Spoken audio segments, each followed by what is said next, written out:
Guys, welcome back to Human Will Perform. Just wanted to talk a little bit about a training that I'm going through right now. I'm doing the 40 hours of pre-service training before I fly out at the end of September to go to Dallas, Texas, where I'm originally from, to attend the trust-based relational intervention training.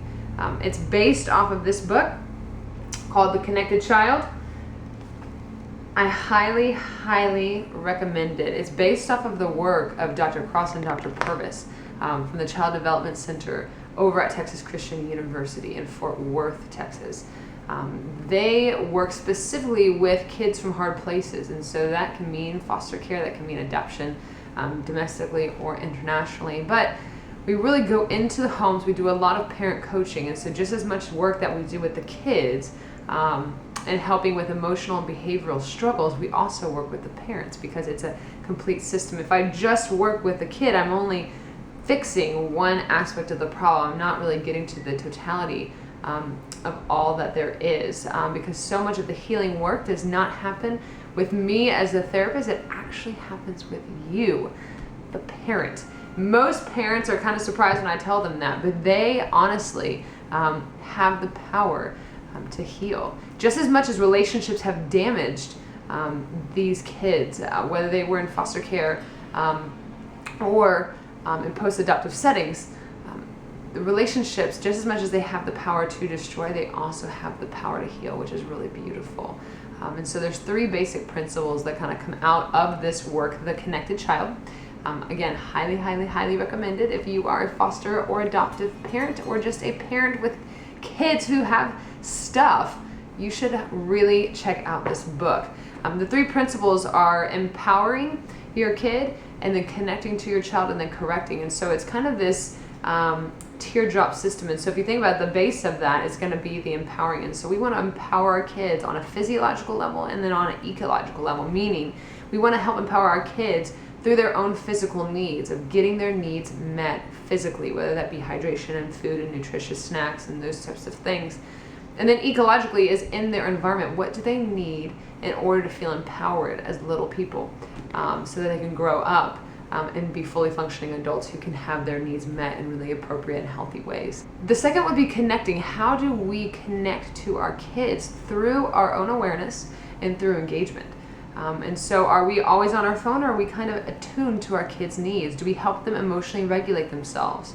Do we engage in playful engagement?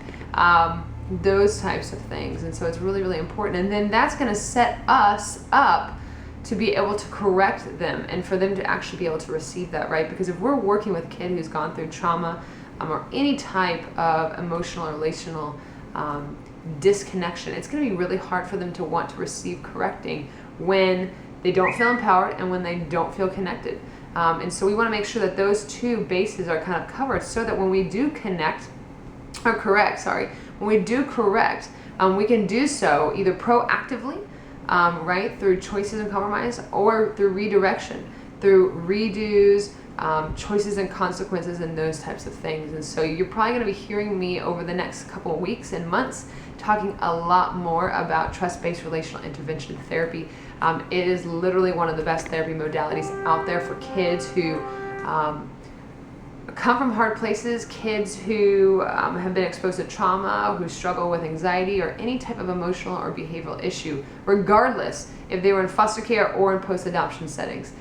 This also goes for the kids who are well-adjusted and who continue to live with their primary caregivers or their biological parents. Another book that I would highly recommend is called The Whole Brain Child, written by Dr. Siegel and Dr. Bryson. The Whole Brain Child is all about how do we parent utilizing both of our kids' brains, so that they don't become so rigid and unable to be able to flex certain things, but they also don't become so overly emotional. That's all that they live out of, is their emotional state. And so how do we parent with both brains in mind, really integrating that left and right brain piece? And so this has got some really helpful strategies that we use in TBRI. And so with these two books, The Whole Brain Child and The Connected Child, it's going to set you up as a parent to be able to connect to your kids, to empower them, and then be able to correct them in really healthy and life-giving ways.